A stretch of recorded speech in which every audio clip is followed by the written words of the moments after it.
নবী মুহাম্মদের মাথা তুমি আলাদা করবা। আমির হামজার কথা তোমার মনে আসেনি, আলীর কথা মনে আসেনি। এবার হযরত ওমর তখন বন্ধু ইসলাম গ্রহণ করে নাই। এবার ও বন্ধু হযরত ওমর একটা ডাক দিয়ে বলল, তোমার কথার ধরনে মনে হয় তুমি ইসলাম গ্রহণ করেছো, নবী মুহাম্মদের ধর্ম গ্রহণ করেছো। আমি মুহাম্মদের আগে তোমার কল্লাটা ফেলে দিব। এবার ওই যায়েদ ইবনে ওয়াক্কাস একটা ডাক দিয়ে বললেন, তুমি আমাকে কতল করার আগে আগে তোমার ঘর সামলাও।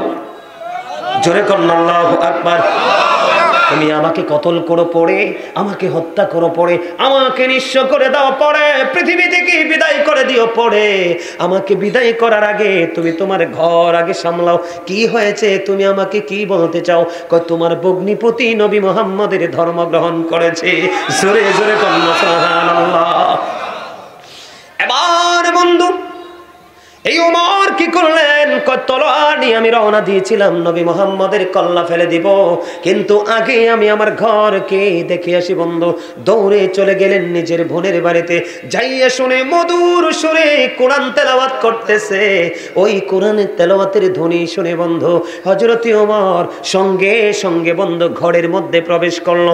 করার পরে বললেন, তোমরা এতক্ষণ কি তেলাওয়াত করেছো? না না না, কিছু তেলাওয়াত করিনি। আমি শুনেছি তুমি তেলাওয়াত করেছো। না না, তুমি তেলাওয়াত করেছো। বারবার বলেছে যে আমি শুনেছি তুমি তেলাওয়াত করেছো। বারবার বলেছে আমি শুনেছি তুমি তেলাওয়াত করেছো। না না, ওমরের বোন রাজি হয় না, ভগ্নিপতি রাজি হয় না, স্বীকার করে না। বন্ধু স্বীকার না করার কারণে এত প্রবল বেগে তাদেরকে প্রহার করা শুরু করলো। প্রহার যখন শুরু করলো বন্ধু, প্রহার করতে করতে করতে করতে কিতাব প্রমাণ করেছে বন্ধু, এমন ভাবে প্রহার শুরু করলো গো, প্রহার করতে করতে বন্ধু তাদের মুখ দিয়ে বন্ধু রক্ত বের হতে লাগলো, প্রবাহিত হতে লাগলো। তারপরে ও বন্ধু নবী মুহাম্মদের ইসলাম ত্যাগ করবে না। এখানে মজা পাইছি কি পাইছে না? আরো জোরে বলেন, এখানে মজা আছে না নাই? এবার বোন এবং ভগ্নিপতি একটা ডাক দিয়ে বলল, ভাইজান তুমি যদি মারতে মারতে মারতে মারতে মারতে মারতে যদি দেহ থেকে প্রাণ পাখি বের হয়ে যায়, তুমি যদি টুকরো টুকরো করে ফেলো, ক্ষত বিক্ষত করে ফেলো, আমার এই দেহ যদি অঙ্গ প্রত্যঙ্গ এক একটাকে যদি এক একটা জায়গায় ফেলে দাও, সব কিছু আলাদা করে দাও, আমি কোনোদিনও এই ধর্মের প্রেম আমি ছাড়তে পারবো না। জীবন দিয়ে দিব হাসি মুখে, জীবন কি কুরবানি করে দিব হাসি মুখে গো, তারপরেও প্রাণের নবীর ধর্মকে ত্যাগ করব না। হাজার চেষ্টা করলেন, অনেক প্রহার করলেন, ক্ষত বিক্ষত করে দিল দেহটা। ও বন্ধু আজকে আসার সময় একটু দেখে এসেছি ঘটনাটা। বন্ধু তাদের মুখ দিয়ে প্রবল বেগে রক্ত বের হচ্ছে রে, তারপরেও নবীর ধর্ম ত্যাগ করবে না, ইসলাম প্রিয় ধর্ম বিরোধা ছেড়ে দিবে না। এমন করতে করতে করতে করতে ওমর হাজার চেষ্টা করেও ভগ্নিপতিকে বোনকে কোনোভাবে বন্ধু রাজি করতে পারে না। সর্বশেষে ওমরের কলিজায়, ওমরের হৃদয়ে আল্লাহ রাব্বুল আলামিন নবী মুহাম্মদ এবং তার ধর্মের প্রতি প্রেম ঢুকাই দিল। জোরে কন্যা সুবহানাল্লাহ। এবার হযরত ওমর যেই তরবারি নিয়েছিলেন উঁচু করে তাক করে রেখেছে, আপনার আমার প্রাণের নবীর দেহ থেকে কল্লাটা ফেলে দিবে, কিন্তু সেই কল্লাটা, সেই তলোয়ারটা আস্তে করে করে নবীর কদম তলে রাখার চিন্তা ওমরের মনের মধ্যে ধীরে ধীরে ঢুকতেছে। আবার ওমরের মধ্যে বন্ধু কি হয়ে গেল, বোনকে একটা ডাক দিয়ে বলল, বোন আমি আসার আগে তোমার ঘরে প্রবেশ করার আগে যে মধুর সুর শুনেছি, মধুর বাণী শুনেছি রে, কেন জানি মনের অজান্তে এটা আমাকে হৃদয়টাকে ধীরে ধীরে ধীরে ধীরে আমার হৃদয়টাকে, আমার মানসিকতাটাকে দুর্বল করে ফেলতেছে। আমার হৃদয়ের রাজ্যে না জানি কি অজানা প্রেমের উদয় হয়েছে।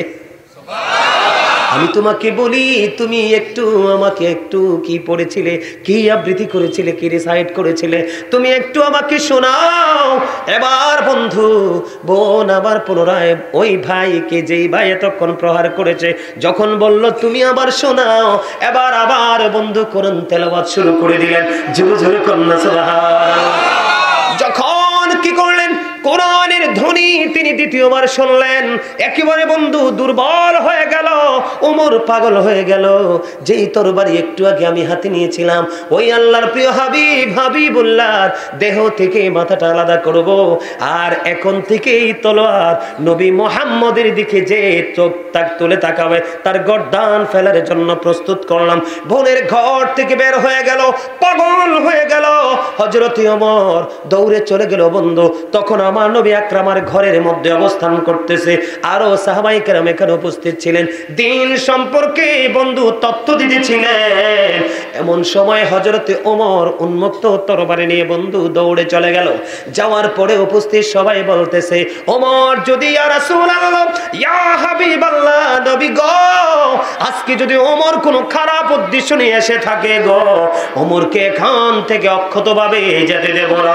জোরে জোরে কন্না আল্লাহু আকবার, আরে জোরে বলেন আল্লাহু আকবার। এবার বন্ধু কি করলো, হযরত ওমর সম্পর্কে যখন সকল উপস্থিতি বলতে লাগলো, যদি আজকে ওমর কোনো যদি নেগেটিভ সেন্স নিয়ে আসে, নেগেটিভ মেন্টালিটি নিয়ে আসে, খারাপ কোন উদ্দেশ্য নিয়ে আসে, আজকে ওমরকে অক্ষতভাবে এখান থেকে যেতে দেব না।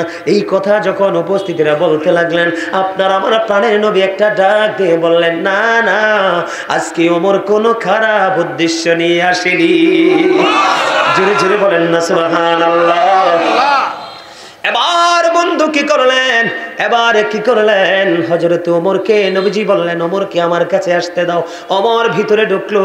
ও বন্ধু, কি তা প্রমাণ করে যে যখন এই বোনের জবান থেকে, তার ভগ্নিপতির জবান থেকে যখন এই মধুর কোরআন তেলাওয়াত শুনতে পাইলেন, তখনই তিনি মনের অজান্তে বন্ধু মধুর কালিমা পড়ে ফেলেছিল, লা ইলাহা ইল্লাল্লাহ মুহাম্মাদুর রাসূলুল্লাহ সাল্লাল্লাহু আলাইহি ওয়াসাল্লাম। সেকেন্ডে 1,86,000 মাইল বেগে পৃথিবীর দিকে ছুটে আসে। ও বন্ধু, আল্লাহর হাবিব সরকারে মদিনা তিনি জানিয়ে দিয়েছে, 7 শ্রেণীর মানুষকে আল্লাহ রাব্বুল আলামিন কাল হাসরের দিন আল্লাহর আরশের ছায়ার নিচে জায়গা করে দিবে। বন্ধুরে আমার, আরশের নিচে সেদিন আসমান থাকবে না, জমিন থাকবে না, ও বন্ধু পাহাড় থাকবে না, কোনো কিছু থাকবে না। আল্লাহ রাব্বুল আলামিন বলে দিয়েছেন, ইদাস সামাউ ফাতারাত وإذا الكواكب انتثرت وإذا البحار فجرت। আল্লাহ রাব্বুল আলামিন জানিয়ে দিয়েছে কোরআন শরীফের 30 পারায় সূরা ইনফিতরের মধ্যে আল্লাহ বলেছেন, আকাশটা ভেঙে চুরে যাবে, তারকাগুলো বিক্ষিপ্ত হয়ে পড়বে, সমুদ্র উদ্বেলিত হয়ে যাবে। ও বন্ধু, এত ভয়ঙ্কর হবে আমি আপনাদেরকে বুঝাইতে চাই। সূর্যটা 9,13,00,000 মাইল দূরে, সূর্যের আলো পৃথিবীতে আসতে সময় লাগে মাত্র 8 মিনিট 20 সেকেন্ড। প্রতি সেকেন্ডে 1,86,000 মাইল বেগে আসে। আমি আপনাদেরকে কি বুঝাই একটু খেয়াল করবেন, অনেক বেশি আবরণ ভেদ করে পৃথিবীর দিকে ছুটে আসে। আমরা সূর্যের তাপ সহ্য করতে পারি না। কাল হাসরের দিন মাত্র 1.5 হাত উপরে থাকবে সূর্যটা, রুদ্রের তাপে, সূর্যের তাপে বন্ধু মানুষের ঘাম শরীর মোমের মতো গলতে থাকবে, ঘামতে থাকবে, দুর্গন্ধময় পরিবেশ হয়ে যাবে। আল্লাহর হাবিব জানিয়ে দিয়েছে, আল্লাহ রাব্বুল আলামিন বলেছেন, হাবিব আপনি আপনার উম্মতগুলোকে, আমার বান্দাগুলোকে খবর আপনি জানিয়ে দেন। আমি আল্লাহ কথা দিলাম, ওই যেই যুবকটা, যেই বৃদ্ধটা, যেই বৃদ্ধাটা আল্লাহর ঘর, আমার ঘর বাইতুল্লাহর সাথে তার অন্তরটাকে লাগায় রাখছে, সব সময় এই বাইতুল্লাহ নিয়ে ভেবেছে, আমি আল্লাহ কাল হাসরের দিন আরশের ছায়ার নিচে জায়গা করে দিব। জোরে জোরে বলুন না সুবহানাল্লাহ। তাহলে মসজিদে আসা যাওয়া করলে লাভ না লস? মসজিদে কাজ করলে লাভ না লস? এটা আপনারা বুঝেননি? 10-এর লাঠি। ওই আমি আপনাদেরকে বললাম বন্ধু, যেই ব্যক্তি 7 পায় সেই ব্যক্তি সেই কাজ করে। কেউ অন্যায় করে 7 পায়, এই জন্য সে অপরাধ করে। কেউ আল্লাহর পছন্দ মতো কাজ করে, মজা পায়, এই জন্য সে এই ভালো কাজগুলো করে। ঠিক কিনা বলেন? যেমন আমি আপনাকে বলি, মজা যদি বলতে চাই বন্ধু, আমরা নামাজ মসজিদ বানাই কি জন্য? ইবাদতের জন্য, জিকিরের জন্য। মোট কথা হলো জিকির। জিকির মানে হলো স্মরণ। নামাজ তো আল্লাহর কি করা? কথা বলেন না কেন? নামাজও কিন্তু জিকির। আপনি ঘরেও কিন্তু নামাজ পড়তে পারেন। আপনি যদি একটু ঘর থেকে বের হয়ে যদি মসজিদে এসে নামাজটা পড়েন, আপনার প্রত্যেকটা কদমে কদমে গুনাহ জড়তে থাকবে। আর যদি মসজিদে ইমাম সাহেবের সাথে যদি জামাতে অংশগ্রহণ করতে পারেন, কম পক্ষে 1 রাকাতে 25 রাকাতের সওয়াব পাওয়া যাবে। আর যারা বলেন না সুবহানাল্লাহ। তাহলে সুন্দর একটা মসজিদের দরকার আছে না নাই? মসজিদ যেমনি ভাবে মানুষকে আখিরাতে অনেক সম্মানী করে দেয়, পরকালে যেমনি মানুষকে অনেক দামি বানিয়ে দিবে, তেমনি ভাবে বন্ধু এলাকার মধ্যে যখন একটা সুন্দর একবারে দেখতে অত্যন্ত সুইট যেটাকে বলা হয় সুন্দর মসজিদ যখন থাকবে, দেখবেন আশেপাশের মহল্লার মানুষ এই মসজিদ নিয়ে আলোচনা করবে। কথা কয় না? এটা একটা মজার বিষয়, ঠিক কিনা বলেন? যেমন আমার বাড়িতে বললাম যে আমার যে মসজিদটা আমি বানিয়েছি বন্ধু, আমাদের ওই অঞ্চলে এমন মসজিদ নাই। আপনারা অনলাইনে দেখবেন রাতের বেলা যখন আমার মসজিদের লাইট গুলো ওপেনিং করা হয়, মনে হয় যেন সত্যি পৃথিবীর বুকে এক টুকরো জান্নাত। কারণ আমার ভাই একটা দেশের বাহির থেকে এসেছে শুধু মসজিদটাকে ডিজাইনেবল করে সাজানোর জন্য। মসজিদটাকে নিজের মতো করে সাজিয়ে আবার সে রিটার্ন তার গন্তব্যে দেশের বাহিরে চলে গেছে। এবার দেখেন আমার গ্রামের অনেক মানুষ আছে বন্ধু, একটা ইটও ধরে নাই, এক কোদাল মাটিও কাটে নাই। আরেকজন প্রবাস থেকে আল্লাহর কাছে নামাজ পড়ে পড়ে দোয়া করে, আল্লাহ আমার ভিসাটা লাগায় দাও, আমি তোমার ঘর ওই বাইতুল্লাহর গোলাম হতে চাই। দেশে থেকে বাড়ির আঙ্গিনা থেকে কাছেও আসে নাই, কি করে নাই? বাড়ির আঙ্গিনা থেকে বন্ধু কাছেও আসেনি। আরেকজন প্রবাস জীবন থেকে উড়াল মেরে এসেছে, মসজিদের কাজটা কমপ্লিট করে আবার চলে গেছে বন্ধু। জোরে জোরে কন্যা সুবহানাল্লাহ। এখন মসজিদ আমি আপনাদেরকে বলতেছি স্বাদ কি? স্বাদ আমরা সবাই জানি মিষ্টি মজা, মিষ্টি মিষ্টি, কিন্তু বন্ধু না খাইলে বোঝা যায় না কোন মিষ্টির কেমন স্বাদ। কথা বলে না? আপনি গুড় না খাইলে বুঝবেন না এটা কেমন স্বাদ, চিনি সুগার না খাইলে আপনি বুঝবেন না এটা কেমন স্বাদ। দধি এক ধরনের স্বাদ, রসগোল্লা এক ধরনের স্বাদ, রসমালাই এক ধরনের স্বাদ। মিষ্টি বললেই হবে না, এটা বিভিন্ন কোয়ালিটির স্বাদ আছে। মসজিদ নির্মাণ করাতে একটা স্বাদ, এবং মসজিদের ভিতরে নামাজ পড়ার মধ্যে আর একটা স্বাদ। কথা বলে না? এবং মসজিদ কমপ্লিট হওয়ার পরে ভালো একজন যোগ্য দক্ষ একজন ইমাম এবং খতিবের পিছনে নামাজ পড়বো, ওটা হলো আরেকটা ব্যতিক্রম স্বাদ। বন্ধু আমি আপনাকে যদি একটু স্বাদ নিয়ে কথা বলি, ইমাম বুখারীর জীবনী থেকে বন্ধু তথ্য পেয়েছি, ইমাম বুখারীর জীবনী থেকে তথ্য পেয়েছি। আজকে আমি যেমন জুব্বা পড়েছি, এখানে অনেক আলেমরা জুব্বা পরে এসেছে। এই যে আমার ভাই এখানে জুব্বা পরে বসে আছে বন্ধু। ইমাম বুখারী নামাজ পড়তেছে, নামাজ পড়তে পড়তে পড়তে পড়তে বন্ধু নামাজ শেষ হয়ে গেল। এবার ওনার এক ছাত্রকে একটা ডাক দিয়ে বললেন, আমার জুব্বাটা একটু, আমার জামাটা একটু আলগি দিয়ে দেখো, জামাটার ভিতরে কি। এবার বন্ধু তিনি ছাত্র জামাটা আলগি দিলেন। খেয়াল করবেন জামাটা যখন উঠালেন, জামাটা উঠানোর পরে চাইয়ে দেখে ওনার জামার ভিতরে বিষাক্ত একটা ভিঙ্গুল পোকা, একটা নয় দুইটা নয় বন্ধু 10টা কামড় দিয়েছে। এবার ছাত্র দেখলেন ওস্তাদকে বিষাক্ত পোকা একটা দুইটা নয় 10টা কামড় দিয়েছে। এবার শিক্ষককে ডেকে ডেকে বললেন, ইমাম বুখারীকে ডেকে ডেকে বললেন, হুজুর এত বিষাক্ত পোকা আপনাকে একটা নয় দুইটা নয় 10টা কামড় দিল, আপনি কেমন করে এতক্ষণ নামাজে দাঁড়িয়েছিলেন? এবার ইমাম বুখারী একটা ডাক দিয়ে বললেন, আমি যখন নামাজে দাঁড়িয়েছি, নামাজে দাঁড়ানোর পরে আমি যখন কোরআন তেলাওয়াত শুরু করেছি, আমি কোরআন তেলাওয়াত করতে গিয়ে এত বেশি মজা পেয়েছি, ওই বিষাক্ত পোকার কামড় আমি অনুভবই করতে পারি না। ইমাম বুখারীর জীবনী থেকে বন্ধ পেলাম। আপনারা আবার খেয়াল করেন, ভিঙ্গুল পোকায় একটা কামড় দিলে কি সহ্য করা যায়? কথা বলেন না, ধৈর্য ধরা যায়? সহ্য করা যায়? যায় না, যায় না। কিন্তু বন্ধু ওই যে আমি বললাম স্বাদ এমন এক জিনিস, আপনি দেখবেন, আমি আপনাদেরকে এক্সাম্পল দেই, যখন আপনি নামাজে দাঁড়াবেন কত রকমের কথা আপনার মনে হবে। যখন কোনো মানুষ যেমন ধরেন একটা সিনেমা দেখতে গিয়েছে বন্ধু, পাশের ঘরে আগুন লেগে পুরো ছাই হয়ে যায়, চিৎকার চেঁচামেচি শোনা যায়, কিন্তু তিনি কি করতেছে না, তিনি বুঝতেছে না, অনুভব করতে পারতেছে না, কান্নার আওয়াজ ওনার কানের মধ্যে ঢুকতেছে না, কারণ ওনার অন্তরের কান ওই নোংরামির দিকে। আমার কথা আপনারা বুঝেননি? মজা। আর আমরা নামাজে গেলে কত দেশের কথা মনে পড়ে, কত চিন্তা আমাদের মাথায় আসে। এই চিন্তাগুলো মাথায় আসার কারণ হলো বন্ধু, ওই যে আমরা নামাজের স্বাদ পাচ্ছি না, নামাজ মজা করে পড়তে পারছি না। যেমন ধরেন কোরআন তেলাওয়াতের মধ্যে কোনো মনোযোগ নাই। ইমাম সাহেব যখন নামাজ পড়ায় বন্ধু, কত সুন্দর করে তেলাওয়াত করতে থাকে, আপনার আমার কিন্তু ভালো লাগে না শুনতে, কারণ আমার তো স্বাদ পাচ্ছি না এখানে, কারণ মনটা তো আমার উদাসীন। কথা বলেন না কেন? আমি যদি আপনাকে একটা কথা বলি বন্ধু, আপনার আমার জন্য বড় একটা নিয়ামত হলো একটা মসজিদ। আপনার আমার জন্য বড় একটা নাজাতের ফয়সালা হলো একটা মসজিদ। এই মসজিদ যদি বন্ধু 100 জনে মিলে বানায়, কাল হাসুরের দিন আল্লাহ রাসূলের হাদিস অনুযায়ী 100 জনের নামে দলিল হবে। সুবহানাল্লাহ বলে না? আপনার এখানে কিন্তু কোনো কারচুপি করার কোনো সুযোগ নাই। আপনার জায়গা কেনার পরে এখন আগে কিন্তু খারিজ করে হয়, কথা কয় না? খারিজ করলে এটা থেকে নখ ভিজাইতে পারেনি, মালিকানা দাবি করতে পারেনি। ঠিক তেমনি ভাবে আপনি যখন এই মসজিদে আল্লাহর ঘর, এই জান্নাতের বাগান বাইতুল্লাহতে যখন আপনি সময় দিবেন, আপনার নামে খারিজকৃত হয়ে যাবে জান্নাত। ওই জান্নাত আপনাকে চিরস্থায়ী জান্নাত উপহার দেবে, যেই জান্নাতের মধ্যে বন্ধু কোনো প্রস্রাব হবে না, যেই জান্নাতের মধ্যে কোনো পায়খানা হবে না, যেই জান্নাতের মধ্যে কোনো মলমূত্র ত্যাগ করবে না, যেই জান্নাতের মধ্যে মানুষ কোনো নাক ঝাড়বে না। জোরে জোরে কন্যা সুবহানাল্লাহ। আর জোরে বলেন না? বন্ধুরে আমার স্বাদ কেমন জিনিস, আমার দিকে তাকান, মজা কেমন জিনিস।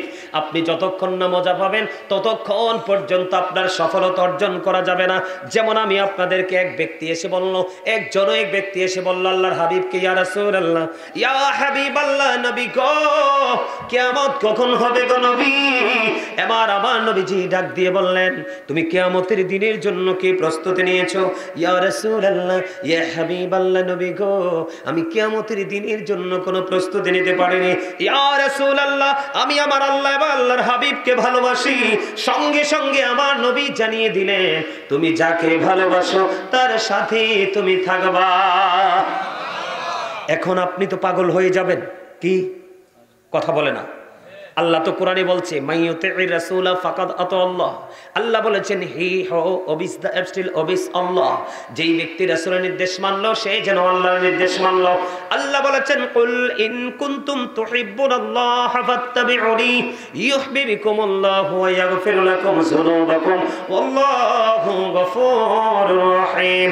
আল্লাহ বলেছেন, সে বলুন, ইফ ইউ ডু লাভ আল্লাহ, যদি তোমরা আল্লাহকে ভালোবেসে থাকো, ফলো মি মুহাম্মদ সাল্লাল্লাহু আলাইহি ওয়াসাল্লাম, মুহাম্মদ সাল্লাল্লাহু আলাইহি সাল্লামের অনুগত হয়ে যাও, আল্লাহ উইল লাভ ইউ, আল্লাহ তোমাদেরকে ভালোবাসবে, এন্ড ফরগিভ ইউর সিনস, আল্লাহ তোমাদের জীবনের গুনাহগুলি maaf করে দেবে। আর জোরে বলেন সুবহানাল্লাহ। এখন আপনার মধ্যে স্বাদ জাগলো, মজা পেয়ে গেছেন। নবীকে ভালোবাসলে কি পাওয়া যায়? নবীকে ভালোবাসলে কি পাওয়া যাবে? জান্নাত। সোজা হিসাব, আপনারা সাধারণ মানুষ, এত গভীরে ঢোকার দরকার নাই। সোজা কথা হলো আপনি জান্নাত পেয়ে যাবেন। আপনার মধ্যে মজা ঢুকলো, আপনার মধ্যে একটা ইন্টারেস্ট শুরু হয়ে গেল, আপনার মধ্যে একটা ফিলিংস তৈরি হয়ে গেল। রাসূলকে ভালোবাসলে আল্লাহকে পাওয়া যায়। এখন রাসূল তো পৃথিবীর বুকে নাই, রাসূল তো পৃথিবী ছেড়ে চলে গেছে। রাসূলকে যদি দেখতে হয় আমরা স্বপ্ন যোগে দেখতে হবে। এখন কি করব? আল্লাহ রাব্বুল আলামিন বলে দিয়েছে, তোমরা টেনশন করো না, তোমরা টেনশন ফ্রি থাকো। ওই মদিনা পর্যন্ত আল্লাহ পাওয়ার স্টেশন হলো মদিনা। এই মদিনায় যাইতে হলে তোমাকে লোকাল স্টেশনে যেতে হবে। জোরে বলেন না সুবহানাল্লাহ। লোকাল স্টেশন কোনটা? আপনার মসজিদের খতিব সাহেব। কি বোঝেন নাই? আমার দিকে তাকান, আমি কি বলি মন দিয়ে শোনেন। আল্লাহ রাব্বুল আলামিন বলেছেন, join with my dear people, come to my paradise. আল্লাহ বলেছেন, ফাদখুলি ফি ইবাদি ওয়াদখুলি জান্নাতি। আল্লাহ রাব্বুল আলামিন বলেছেন, আমার প্রিয় লোকেদের সাথে যুক্ত হও আর আমার জান্নাতে চলে এসো। বলো হুজুর, প্রিয় লোক বলতে আল্লাহ রাব্বুল আলামিন বলেছেন, ইয়া আইয়ুহাল্লাযীনা আমানুত্তাকুল্লাহ ওয়াবতাগু ইলাইহি নাসীরা। আল্লাহ বলেছেন, হে ইমানদারগণ, তোমরা আমাকে ভয় করো এবং আল্লাহ রাব্বুল আলামিনকে পাওয়ার জন্য উসিলা খোঁজো। হুজুর, উসিলাটাকে আল্লাহ বলেছেন, ইয়া আইয়ুহাল্লাযীনা আমানুত্তাকুল্লাহ ওয়া কুনু মা'আস সাদিকিন। আল্লাহ রাব্বুল আলামিন বলেছেন, তোমরা আমাকে ভয় করো, ঈমানদারেরা তোমরা আমাকে ভয় করো এবং সত্যবাদীদের অন্তর্ভুক্ত হয়ে যাও। সাদিকিনের ব্যাখ্যায় তাফসিরে রুহুল বায়ান, তাফসিরে মাঝহারি, তাফসিরে কদরির মধ্যে এসেছে হক্কানি আলেম এবং হক্কানি আল্লাহর ওলিদেরকে বোঝানো হয়েছে। আরো জোরে কন্যা। আপনি একজন হক্কানি আলেমকে ভালোবাসলেন, রাসূলকে ভালোবাসলেন, আর রাসূলকে ভালোবাসলে ওটাই আল্লাহর ভালোবাসা হয়ে যায়। জোরে জোরে বলুন না সুবহানাল্লাহ। আর একটু মহব্বতে বলুন সুবহানাল্লাহ। বন্ধুরে আমার, তাহলে কি এটা যখন আপনার মধ্যে ফিলিংসটা আসবে, মজাটা যখন আপনি পাবেন, তখনই কিন্তু আপনি স্বপ্ন দেখতে থাকবেন, রাস্তা খুঁজতে থাকবেন, ঠিক কিনা বলেন? আমি আপনাদেরকে গুরুত্বপূর্ণ আর একটা মেসেজ দেব। বন্ধুরে আমার, মজা এমন একটা জিনিস,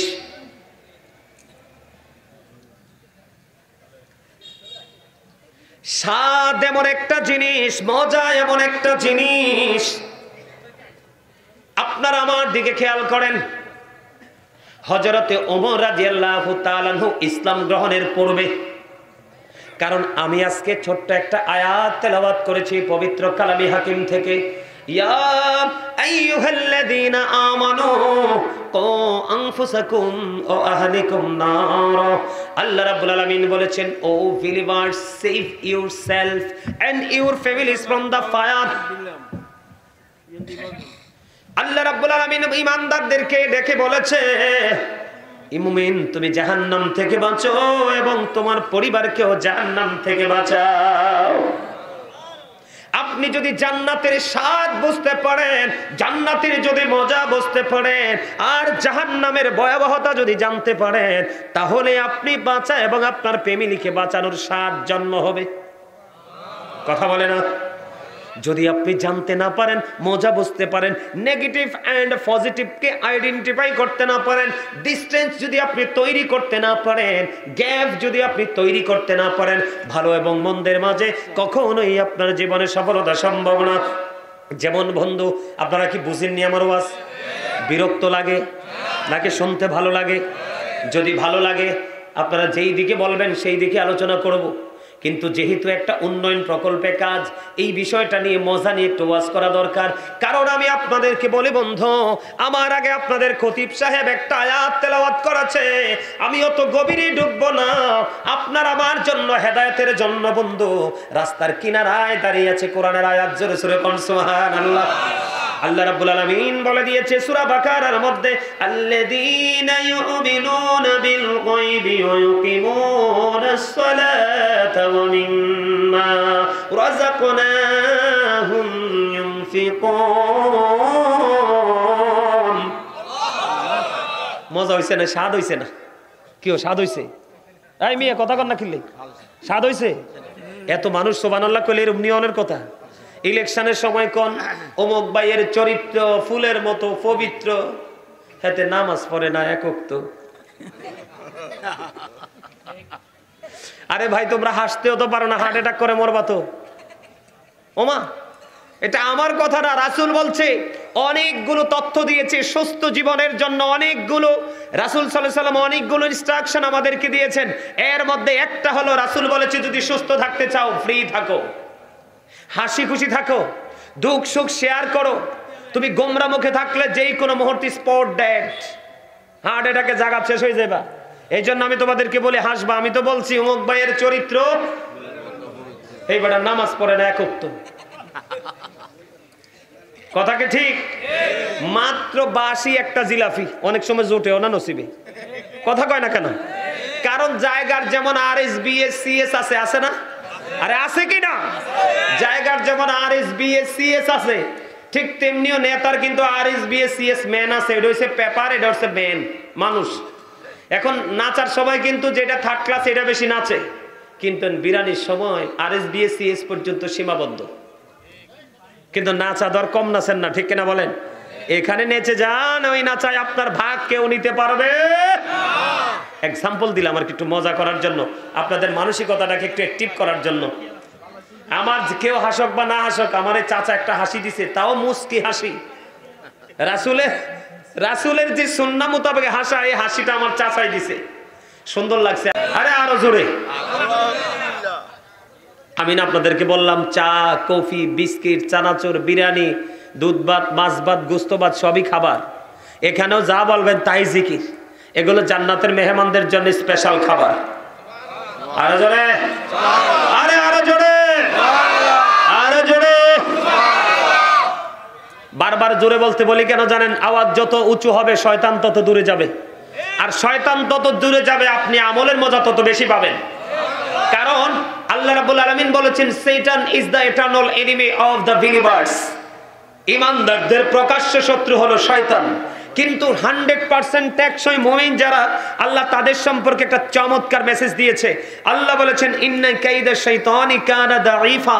আল্লাহ বলেছেন, শয়তান ডিসিপশন ইজ ভেরি উইক। শয়তানের ধোঁকা মুমিনের জন্য একেবারে দুর্বল।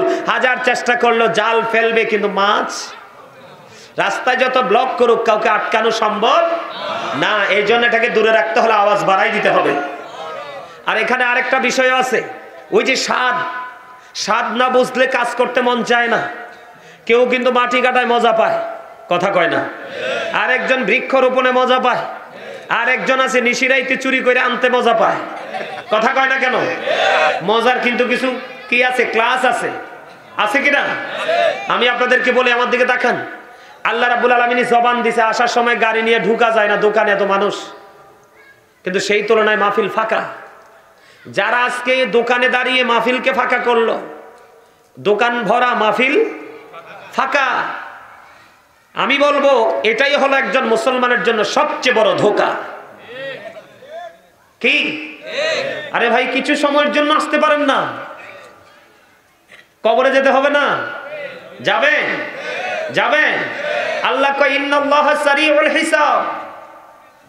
আল্লাহ is quick to take account. আল্লাহ বলেছেন, ইন্না বাতুশা রাব্বিকা লাশাদীদ। আল্লাহ বলেছেন, দ্য সিজিং অফ আল্লাহ ইজ ডিফিকাল্ট। আল্লাহ ধরবে খুব শক্তভাবে, হিসাবও নিবে। যাবেন কোথায়? লা ইয়ামুতু, people will not die that day. সেদিন মানুষ মরতে পারবে না। আল্লাহ বলেছেন, ফিহা ওয়ালা ইয়াহইয়া, people will not be able to live that day. সেদিন মানুষ বাঁচতেও পারবে না। আল্লাহ বলেছেন, ওমা হুম আনহা বিগাইবিন, people will not be able to escape that day. সেদিন মানুষ সেখান থেকে পালাতেও যাবেন কোথায়? ওই যে মাঝখান দিয়ে একটা আয়াত তেলাওয়াত করছিলাম, মনে আসেনি? ইযা সামাউ ফাতারাত ওয়া ইযাল কাওয়াকিবু তাযারাত ওয়া ইযাল বিহারু ফুজ্জিরাত ওয়া ইযাল কুবুরু বু'সিরাত আলিমাত নাফসুম মা কদ্দামাত ওয়া আখরাত। জোরে জোরে বলুন আল্লাহু আকবার। প্রথম তিনটা আয়াতের অর্থ বলে দিয়েছি, এবার বলবো আপনাকে আমাকে আপনাদেরকে অ্যালার্ট করার জন্য বন্ধু। আল্লাহ রাব্বুল আলামিন বলেছেন, ওয়া ইযাল কুবুরু বু'সিরাত আলিমাত নাফসুম মা কদ্দামাত ওয়া আখরাত। জোরে জোরে বলুন না সুবহানাল্লাহ। জোরে বলেন আল্লাহু আকবার। আল্লাহ কি কয় জানেননি? কবরটা যখন ওপেন হয়ে যাবে, কি হয়ে যাবে? কবরটা আপনার আমার জীবনে কথা বলা যাবে না, কথা বলা যাবে না দাদা। হ্যাঁ, এটা জান্নাতের বাগানে মহব্বতের কথা একটু পরে চা দোকানে যাইয়া কাছে ডাইকে নিতেছে সান্নাকা, কথা শেষ হইতো না। এদিকে তাকান, আল্লাহ বলতেছে কবরটা যখন ওপেন হয়ে যাবে, কি হয়ে যাবে? আপনি, আমি, আমরা জীবনে কে কি করেছি আর কি করিনি সব আপনার আমার চোখের সামনেই থাকবে। লুকায়া দেওয়ার, লুকায়া রাখার কোনো সুযোগ যাইবেনটা কই? যাওয়ার কোনো রাস্তা আছে নি? কথা বলার আছে? এই জন্য আমি বলতে চাই আপনাদেরকে, যেটা বলতে চাইছিলাম, স্বাদ। এই আল্লাহ আপনাকে আমাকে বোট, বাদাম, পান, সিগারেট, বিয়ের বাড়ির খাবার, আজকে মাহফিলে দেখছি কি ধুমসে খানা চলতেছে ঘরে, কথা কয় না কেন? হ্যাঁ, এ খানা পিনা বন্ধ করলে ইমানদার চিনতে পারবেন। ওমা কথা কয় না, আশা কইছি না? খানা বন্ধ করলে সাচ্চা ইমানদার চিনতে পারবেন, সাচ্চা আশিকে রাসূল চিনতে পারবেন। হুজুর কি কম? দূর থেকে যারা আসে তাদের জন্য স্পেসিফিক ভাবে কিছু আয়োজন, ওই যে স্বাদ, কথা কন না কেন? আরো জোরে। আল্লাহ রাব্বুল আলামিন আপনাকে আমাকে জবান দিছে আল্লাহর কাজে ব্যয় করার জন্য। আল্লাহ কয় ফাযকুরুনি আযকুরুকুম, আল্লাহ বলে remember me then I will remember you. তোমরা আমাকে স্মরণ করো, আমি তোমাদেরকে স্মরণ করব। জোরে জোরে কর না সুবহানাল্লাহ। আরে জোরে সুবহানাল্লাহ। সুবহানাল্লাহটাই মজা হয় না? সুবহানাল্লাহ আলহামদুলিল্লাহ লা ইলাহা ইল্লাল্লাহ, সুবহানাল্লাহ আলহামদুলিল্লাহ লা ইলাহা ইল্লাল্লাহ, লা ইলাহা ইল্লাল্লাহ, লা ইলাহা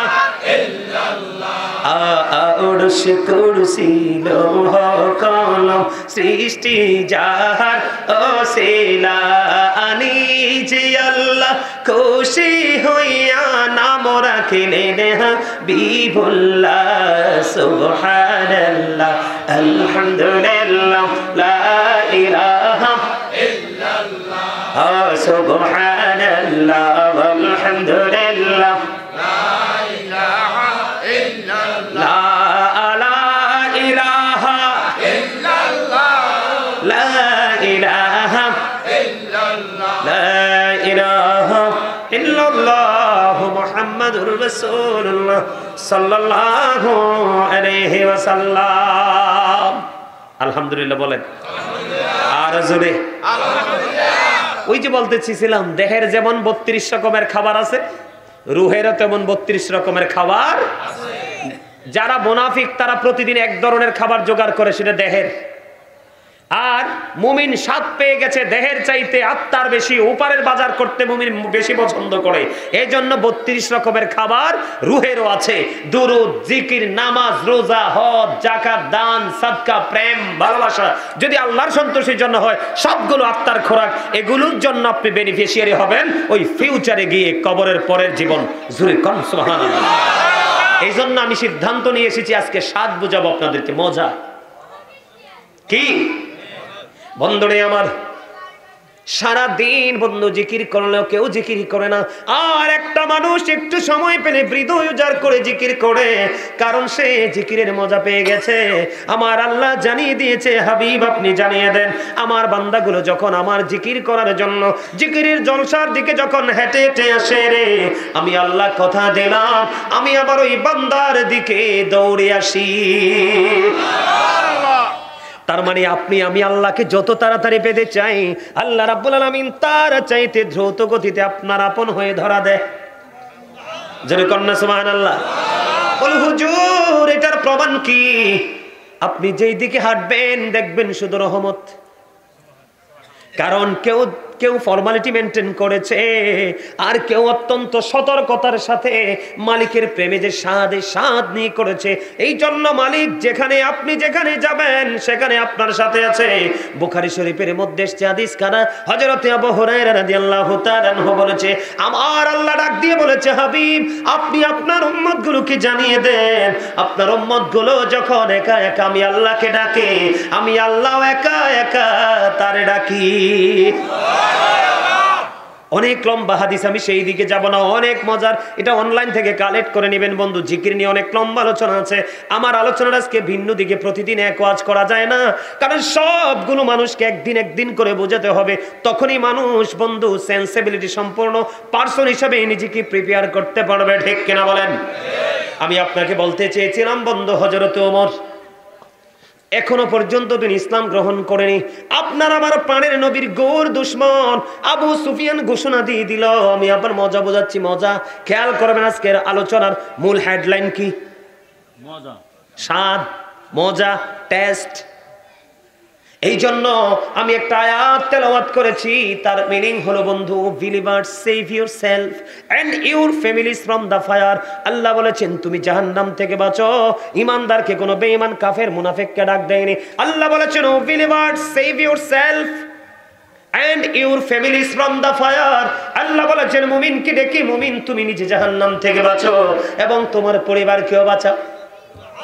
আর জোরে সুবহানাল্লাহ, আর জোরে। এখন আপনিও বাঁচবেন, আমিও বাঁচবো। এটার জন্য জানতে হবে মজা কোথায় আছে।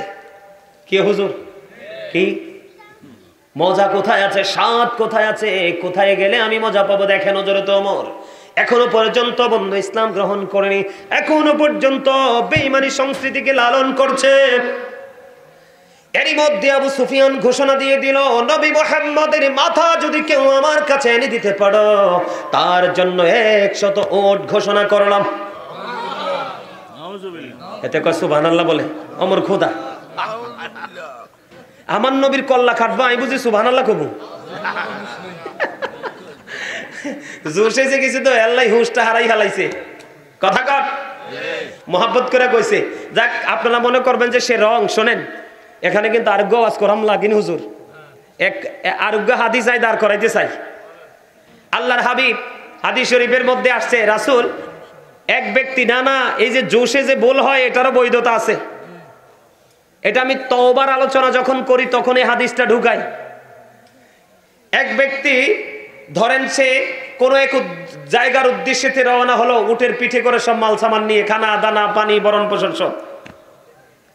হঠাৎ করে কি হয়ে গেল, ওটটা হারিয়ে গেল। তো ওট হারিয়ে যাওয়া মানে কি তার কাঙ্ক্ষিত সবকিছুই হারিয়ে। বন্ধুরে আমার, ওই ওট যখন হারিয়ে ফেলেছে বন্ধু তার মনটা খারাপ। ওট হারিয়ে যাওয়া মানে আমার সব কিছু হারিয়ে যাওয়া। টেনশন করতে করতে করতে করতে বন্ধু সইতে পারে না। হাদিস শরীফের মধ্যে এসেছে এই টেনশনের মধ্য দিয়ে হঠাৎ করে আবার ওই মাল বোঝাই করা ওট তার কাছে এসে ধরা দিল।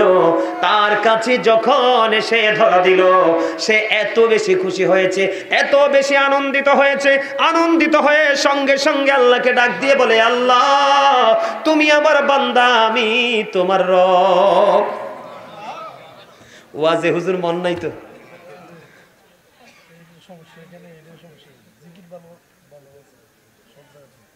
যদি আপনারা ওয়াজটা যদি বুঝতেন, মনোযোগটা যদি থাকতো, আপনাদের সুবহানাল্লাহ অথবা হাসি এত উঁচু হতো যেটা কল্পনা করা যেত না। আপনি বুঝতে পারছেন আমি কি বলছি? এই জন্য আমি প্রায় ওয়াজে বলি, ম্যাক্সিমাম ওয়াজে বলি, এটা কোনো শুটিং স্পট না, এটা হচ্ছে তাকওয়ার জায়গা, প্রেমের জায়গা, বাজার করার জায়গা।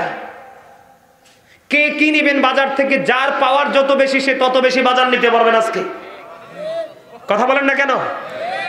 কেউ আসছে আজকে সর্বোচ্চটা নিবে, উটের বাজারে যাবে, কেউ আসছে গরুর বাজারে যাবে, কেউ খাসির বাজারে যাবে, কেউ মাছের বাজারে যাবে, কেউ সবজির বাজারে যাবে, আবার কেউ এতটাই উদাসীন রাস্তার পাশে দাঁড়িয়ে দাঁড়িয়ে শুধু দেখা ছাড়া আর কিছুই। ঠিক মসজিদ, মাহফিল, নৌরানি জলসাগুলোতে এমন অবস্থা, এমন মুসল্লি থাকে। আরে ভাই, এটা আপনাদের বাজার করার জায়গা, এটা আপনাদের জন্য বড় মার্কেট। কারণ এই মার্কেট থেকে মার্কেট করতে হলে, বাজার করতে হলে এডুকেশন স্কলার যারা তাদেরকে পেতে হয়। আপনি আমার কথা বোঝেন, লোকটা কি হয়ে গেল? সবকিছু হারিয়ে ফেলেছে, মনটা খারাপ হয়ে গেছে। চিন্তার মধ্যে বেঁচে চিন্তা করতে করতে বন্ধু পাগল প্রায়। এরই মধ্যে ও বোটওয়ালারা, এই বোটওয়ালারা, বোট পকেটে ঢুকাও,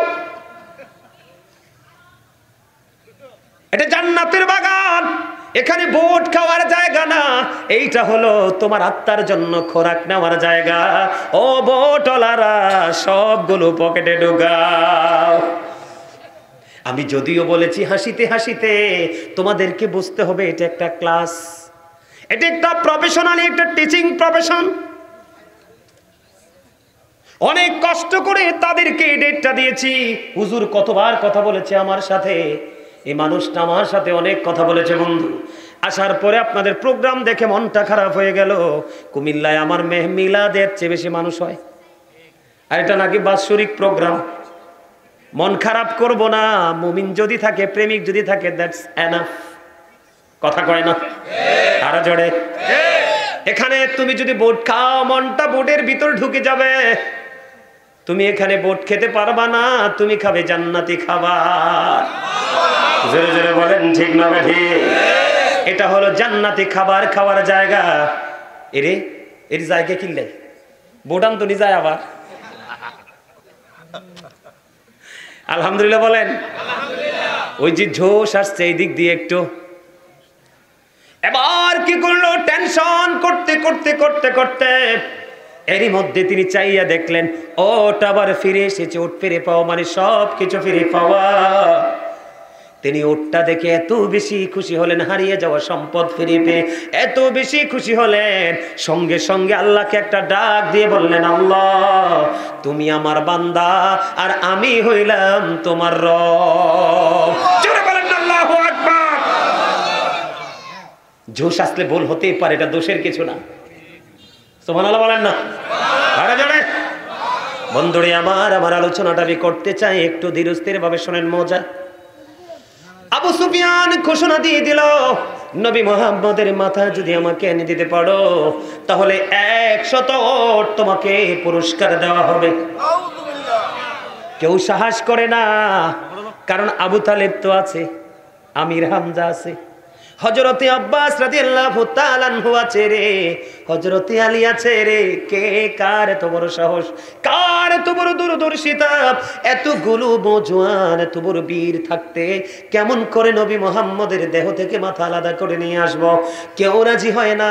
হঠাৎ করে বন্ধু হযরতে ওমর তরবারি হাতে নিয়ে দাঁড়িয়ে গেলেন, আমি নবী মুহাম্মদের মাথা আমি নিয়ে আসব। জোরে জোরে কন্যা নাউজুবিল্লাহ। হযরত ওমর বীরত্বের সাথে এই কথাটা বললেন, উন্মুক্ত তরবারি নিয়ে আমার আপনার প্রাণের নবীর মাথা মোবারক দেহ থেকে আলাদা করে দিবে। বন্ধু যাওয়ার মধ্যে জোহরা যাওয়ার কিছু দূর হাঁটলেন, হাঁটতে হাঁটতে হাঁটতে হাঁটতে বন্ধু জোহরা গোত্রের একজন লোকের সাথে দেখা হলো। তার নাম হলো যায়েদ ইবনে ওয়াক্কাস। এবার কি করলেন, তার সাথে যখন দেখা হলো, দেখা হওয়ার পরে এবার প্রশ্ন করলো, ও ওমর তুমি কোন দিকে কোথায় যাও? কয় 100 ওটের ঘোষণা করা হয়েছে, নবী মুহাম্মদের মাথা যদি আজকে আলাদা করতে পারে 100 ওট আমি কি করব?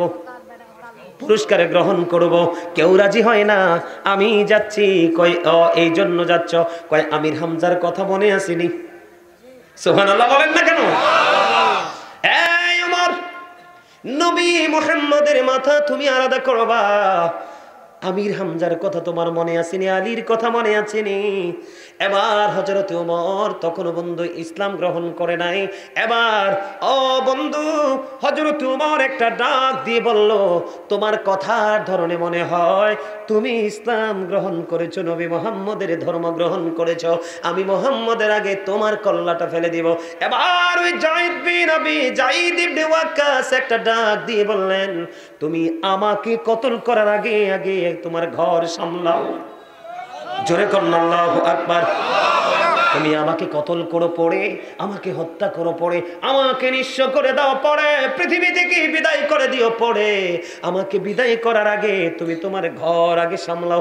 কি হয়েছে, তুমি আমাকে কি বলতে চাও? কয় তোমার ভগ্নিপতি নবী মুহাম্মদের ধর্ম গ্রহণ করেছে। জোরে জোরে কন্যা সুবহানাল্লাহ। এবার বন্ধু এই ওমর কি করলেন, কয় তলোয়ার নিয়ে আমি রওনা দিয়েছিলাম নবী মুহাম্মদের কল্লা ফেলে দিব, কিন্তু আগে আমি আমার ঘরকে দেখে আসি। বন্ধু দৌড়ে চলে গেলেন নিজের বোনের বাড়িতে। যাইয়া শুনে মধুর সুরে কোরআন তেলাওয়াত করতেছে। ওই কোরআনের তেলাওয়াতের ধ্বনি শুনে বন্ধু হযরত ওমর সঙ্গে সঙ্গে বন্ধু ঘরের মধ্যে প্রবেশ করলো। করার পরে বললেন, তোমরা এতক্ষণ কি তেলাওয়াত করেছো?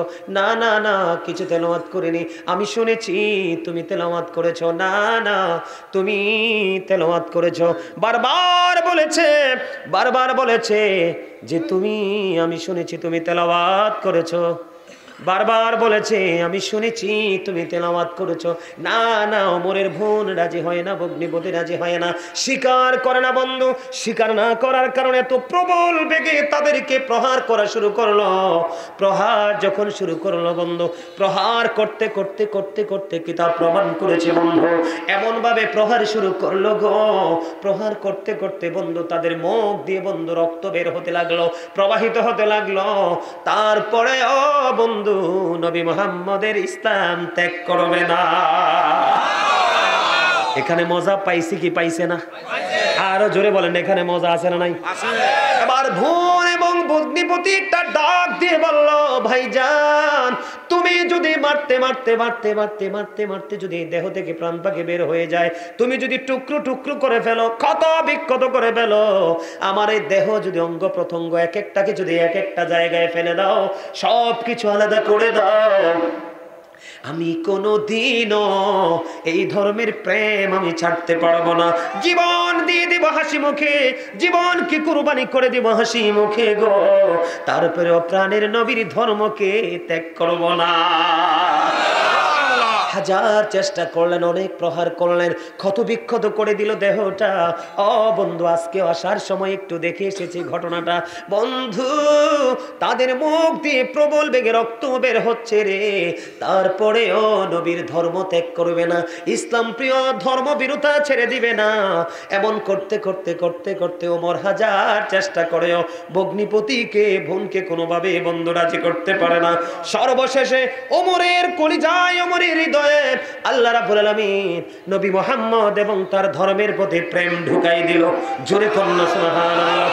এবার হযরত ওমর যেই তরবারি নিয়েছিলেন উঁচু করে তাক করে রেখেছে, আপনার আমার প্রাণের নবীর দেহ থেকে কল্লাটা ফেলে দিবে, কিন্তু সেই কল্লাটা, সেই তলোয়ারটা আস্তে করে করে নবীর কদম তলে রাখার চিন্তা ওমরের মনের মধ্যে ধীরে ধীরে ঢুকতেছে।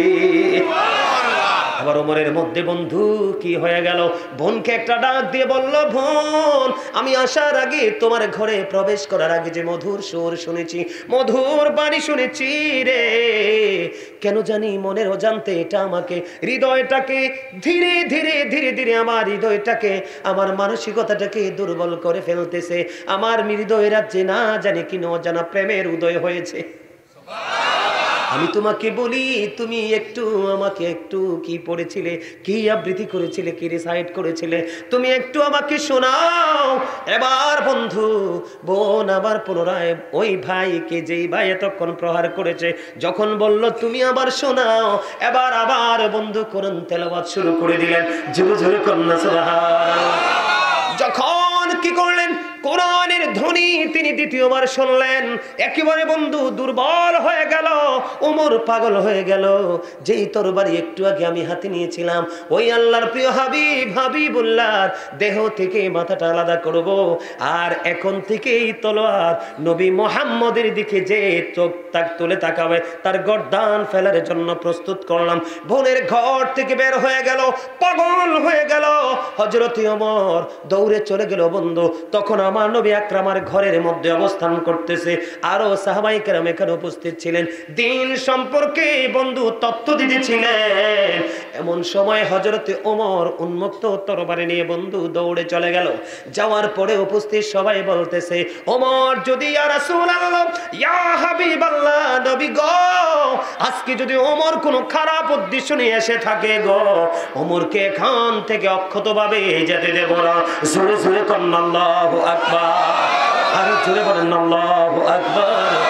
এবার বন্ধু কি করলো, হযরত ওমর সম্পর্কে যখন সকল উপস্থিতি বলতে লাগলো, যদি আজকে ওমর কোনো যদি নেগেটিভ সেন্স নিয়ে আসে, নেগেটিভ মেন্টালিটি নিয়ে আসে, খারাপ কোন উদ্দেশ্য নিয়ে আসে, আজকে ওমরকে অক্ষতভাবে এখান থেকে যেতে দেব না। এই কথা যখন উপস্থিতিরা বলতে লাগলেন, আপনার আমার প্রাণের নবী একটা ডাক দিয়ে বললেন, না না, আজকে ওমর কোনো খারাপ উদ্দেশ্য নিয়ে আসেনি। জোরে জোরে বলেন না সুবহানাল্লাহ। এবার বন্ধু কি করলেন, এবারে কি করলেন, হযরত ওমরকে নবীজি বললেন, ওমরকে আমার কাছে আসতে দাও। ওমর ভিতরে ঢুকলো। বন্ধু কি তা প্রমাণ করেছে, যখন এই বোনের জবান থেকে, তার ভগ্নিপতির জবান থেকে যখন এই মধুর কোরআন তেলাওয়াত শুনতে পাইলেন, তখনই তিনি মনের অজান্তে বন্ধু মধুর কালিমা পড়ে ফেলেছিল, লা ইলাহা ইল্লাল্লাহ মুহাম্মাদুর রাসূলুল্লাহ সাল্লাল্লাহু আলাইহি ওয়াসাল্লাম। এবার আমার নবী একটা ডাক দিল বন্ধু, নবীজির কাছে গেলেন, নবীজির বরকতময় হাত মোবারক দিয়ে মেসেজ করে দিল, ওমর ইসলাম গ্রহণ করলো। ইসলাম গ্রহণ করার সঙ্গে সঙ্গে মুসলমানের, রাসূলের, ইসলাম ধর্মবিরোধী যারা, তাদের শক্তি আরো অনেক বেশি বেড়ে গেছে। জোরে জোরে কন্যা সুবহানাল্লাহ। এখানে বন্ধু দুইটা স্বাদ, এখানে কয়টা স্বাদ? একটা এটা হলো ওমরের বোন বগ্নিপতির মজা। হাজার প্রহার পরেও কিন্তু নবীর ধর্ম ইসলাম ধর্ম ত্যাগ করাতে পারেনি। আরেকটা প্রেম হলো ওই যে হযরত ওমরের কলিজার মধ্যে কোরআনের ধ্বনির আওয়াজ তাকে এমন ভাবে বন্ধু দুর্বল করে ফেলেছে, এই সাত পেয়ে দৌড়ে চলে গেল নবী মুহাম্মদ রাসূলুল্লাহ সাল্লাল্লাহু আলাইহি ওয়াসাল্লামের কাছে গিয়ে বন্ধু ইসলাম ধর্ম গ্রহণ করলো। আর এই ওমর আমার নবীকে পাওয়ার জন্য আবু বকরের সাথে পর্যন্ত বন্ধু কম্পিটিশন করেছে। সাদ আমি আপনাদেরকে বুঝাইতেছি বন্ধু, জোরে জোরে বলেন না সুবহানাল্লাহ। বন্ধুরে আমার, যুদ্ধের ময়দানে যুদ্ধ শুরু হওয়ার আগে হযরত ওমর আমার নবীজি বললেন, তোমরা কিছু অর্থ দান করো। কি করো? অর্থ দান করো। এবার হযরত ওমর দেখেন প্রেম স্বাদ কেমন পেয়েছে ইসলামের প্রতি, রাসূলের প্রতি। ওমর এবার ডেকে বললেন, আমার জীবনে কোনো মুহূর্তে আমি আবু বকরকে হারাতে পারিনি। আমার কাছে আজকে ভালো মাল আছে রে, আমার কাছে দৌলত আছে, আমি দৌলত গুলো ব্যয় করে দিব। রাসূল যেহেতু বলেছে যুদ্ধের কাজে ব্যয় করবে। বন্ধুরে আমার, ওই ওমরের মধ্যে কম্পিটিশন হলো, আবু বকরকে হারাবো। জীবনে কোনো দিন আমি আবু বকরকে হারাতে পারিনি। এবার কি করলো? ধীরে ধীরে ধীরে ধীরে ওমরের যে দৌলত ছিল সবগুলো নিয়ে রাসূলের কাছে চলে আসলো। আমার নবীজি ওমরকে একটা ডাক দিয়ে বললেন, রে ওমর, তোমার কাছে যে সম্পত্তি আছে তুমি কি পরিমাণ এনেছো? ইয়া রাসূলুল্লাহ, ইয়া হাবিবাল্লাহ, আমি আমার যা ছিল অর্ধেক নিয়ে এসেছি। ফ্যামিলি পরিবারের জন্য কি রেখে এসেছো? ইয়া রাসূলুল্লাহ, ফ্যামিলি পরিবারের জন্য আমি অর্ধেক রেখে এসেছি। এবার আবু বকর এগিয়ে আসলেন। আবু বকরকে নবীজি প্রশ্ন করলেন, ইয়া রাসূলুল্লাহ, ইয়া হাবিবাল্লাহ, নবী গো, প্রশ্ন করার পরে তুমি আবু বকর তুমি কি করেছো? এবার আবু বকর একটা ডাক দিয়ে বললেন, ইয়া রাসূলুল্লাহ, আমার কাছে যা ছিল আমি সব নিয়ে এসেছি। তোমার ফ্যামিলি পরিবারের জন্য কি রেখেছো? এবার আবু বকর একটা ডাক দিয়ে বললেন, ইয়া রাসূলুল্লাহ, ইয়া হাবিবাল্লাহ, নবী গো, আমি আমার ফ্যামিলি পরিবারের জন্য আল্লাহ এবং আল্লাহর হাবিবকে রেখে এসেছি। আরো জোরে বলেন না সুবহানাল্লাহ। বন্ধুরে আমার, ওমরের মধ্যে এত বেশি প্রেম ছিল, এত বেশি ভালোবাসা ছিল।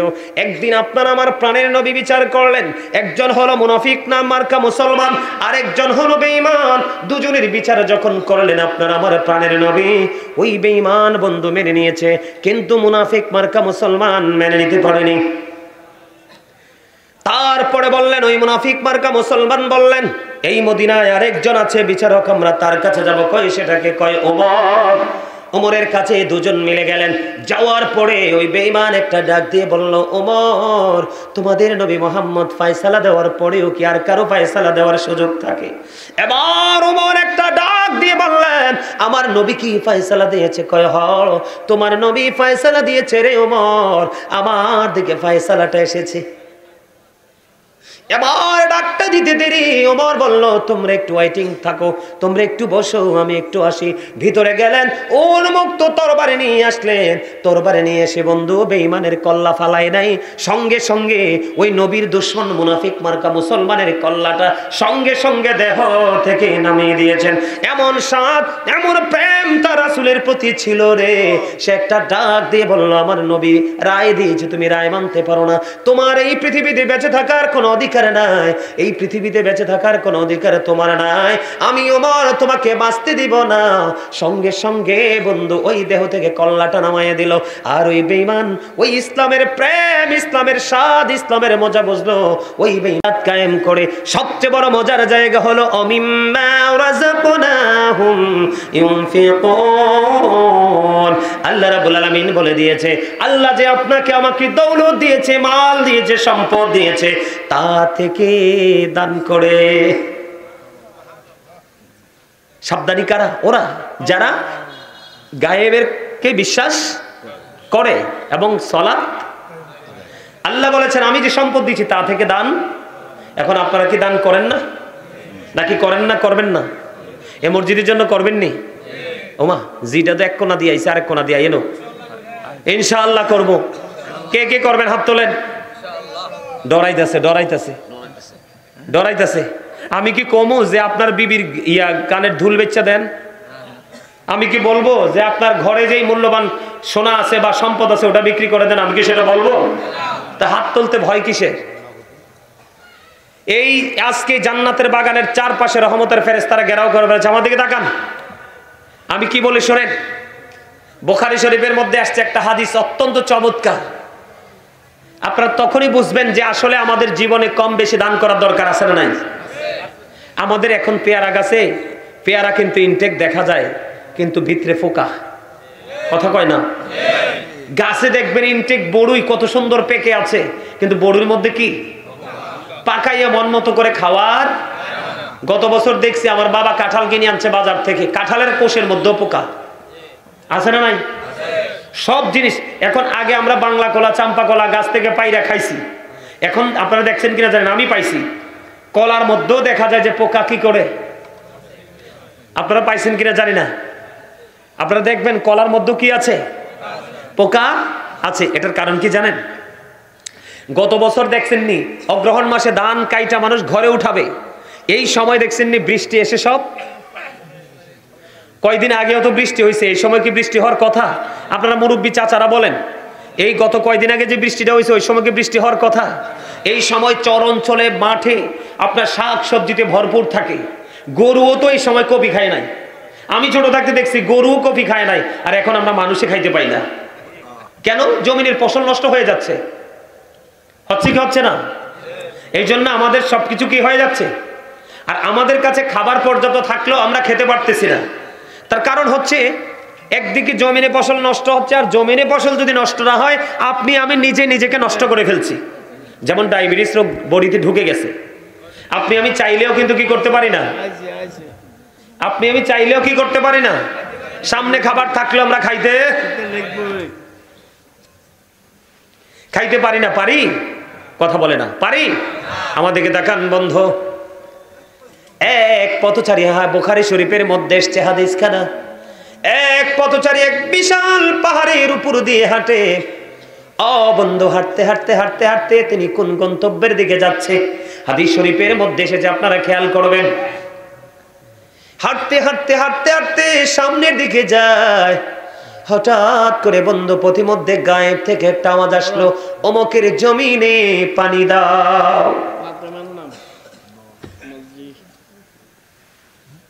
আমি ওয়াজটা বন্ধ করে দিই।